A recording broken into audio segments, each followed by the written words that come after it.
The next few lessons present my interpretations of the various building blocks used in the business model canvas and provide specific discussion on how these relate to online businesses.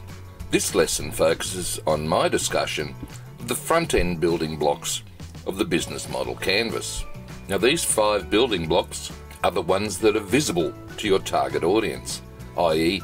at the front end of your business model. In this lesson, we go through each of them in more detail. But before we start, here's a reminder of what they are. Number 1, customer segments, the target audience for your products and services. Number 2, value propositions, how you seek to solve customer problems and satisfy customer needs. Number 3, channels.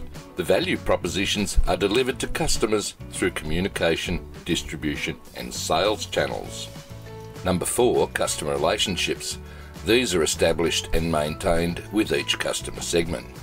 Number 5, revenue streams. The biggie, the income generated from your value propositions being successfully offered to customers. So let's have a look at number 1, customer segments. And the most important building block of your business model is this one. Because without customers, well, you really don't have a business. So in this building block, we try to identify the different groups or types of customers you are trying to reach. Obviously, there are many different types of customer segments. In our case, if you've been following along through this training, the segment of least value to us, particularly online, is probably the mass market segment. And this segment focuses on such a large group of consumers with broadly similar needs and problems. For example, if you're trying to sell something in a mass market area, then your competition, particularly from established big-name brands with big budgets, is potentially huge. So mass market equals generalist and is best avoided as much as possible by us little people. So if you follow our earlier advice, then you should be looking to target a niche market, where everything is tailored to the specific requirements of that ideal customer persona you established in the previous module. Now, if you have several similar customer personas with slightly different needs and problems, then you have a segmented market. This could be, for example, a group of people with similar needs and problems which you have broken into 2 groups based on their income perhaps, or maybe their age. Perhaps your business didn't want to put all of your eggs in one basket, so you've adopted a diversified business model. With this approach, you decide to serve 2 or more unrelated customer segments, each having very different needs and problems, who are offered totally different value propositions. And while this can result in that multiple streams of income that everyone says you just simply must aim for, well, it can also result in multiple opportunities for confusion. So can I suggest, if this is the case, that you develop a separate BMC or business plan for each segment? Then there's the multi-sided market, where you can serve 2 or more interdependent customer segments, where both segments are required to make it work. Google, for example, is a classic example. They offer a free search as they need a large user base, which in turn attracts advertisers. But they also need their advertisers to finance it all. So some examples from yours truly here might also help clarify a little. Now remember, I've been a web designer mostly for 22 years, so as far as the mass market is concerned, I'm a generalist web design company who can look after anyone, appealing to one large group of customers with broadly similar needs and problems, i.e. anyone who wants a website for their business. But if I established a specialist doctors only web design company, or hotels only, or vets only, targeting a niche market, then I could have become known as the company for providing web design services tailored to the specific requirements of that niche market. I certainly know I haven't got some business because I wasn't a vet specialist, or there was another one as well, there was a doctor's specialist, even though I've done sites for both of them. or segmented, where you might specialise in web design for city vets or perhaps country vets. Now they're similar markets, but they have slightly different needs and problems. Or a diversified market. While I have continued to offer web design my entire online career, I have in the past diversified into setting up things like an internet cafe, doing computer repairs, and also operating as an internet service provider. And for many years I have provided online business directories as a service to my small business clients.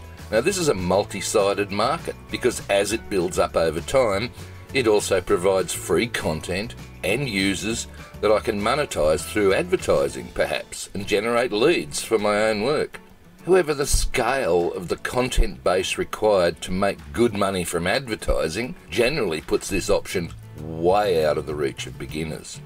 However you do decide to segment your customers, remember that you should be looking at developing customer personas, which group them into distinct segments with common needs, common pains, jobs they want done, common behaviours, what gains they want, or other related attributes. Now your business model may have one or several large or small customer segments. You must also make a conscious decision about which segments to serve and which segments to also ignore. And once that decision is made, your business model can be carefully designed around a strong understanding of specific customer needs and jobs that they want done. Customer groups represent separate segments if their needs require and justify a distinct value proposition, or if they are reached through different distribution channels, or they require different types of relationships, or they have a substantially different profitability, or they are willing to pay for different aspects of the value proposition. Speaking of value propositions, this is the second front-end building block. And, well, you won't have any customers unless you have something of value to offer them. So your value proposition describes the bundle of products and services that you offer that create value for the specific customer segments you identified in number 1. A value proposition is your business or marketing statement or promise, which identifies clear, measurable and demonstrable benefits customers get when buying a particular product or service, i.e. why a customer should buy your product or service. Your value proposition should convince potential customers that your product or service will add more value or better solve a problem than others on the market. Your proposition can lead to a competitive advantage when consumers pick that particular product or service over other competitors because they receive greater value. But if people can't see any answer to their question of, why should I buy from you? They will go elsewhere. Your value proposition is the easy to understand reason why customers should use your company over another one. It solves your customer's problem or satisfies your customer's need. Each value proposition consists of a separate bundle of products and or services that caters to the requirements of a specific customer segment. In this sense, your value proposition is a bundle of benefits you offer customers. Some value propositions may be innovative and represent a new or disruptive offer. Others may be similar to existing market offers, but with added features and attributes. So what elements are important in your value proposition? Well, they may be quantitative, price, speed of service, or qualitative, design, customer experience. They could include such elements as newness, performance, customization, getting the job done, design, brand, status, price, cost reduction, risk reduction, accessibility, or convenience and usability. Your value proposition communicates the number one reason why your product or service is suited to your ideal customer segment. So it should be used everywhere if done properly, i.e. on your homepage, other landing pages, and in all of your marketing efforts, etc. Please note that this is not just a slogan as such. It's not a Nike just do it thing. It's a little more in-depth than that. It should, however, be easy to understand.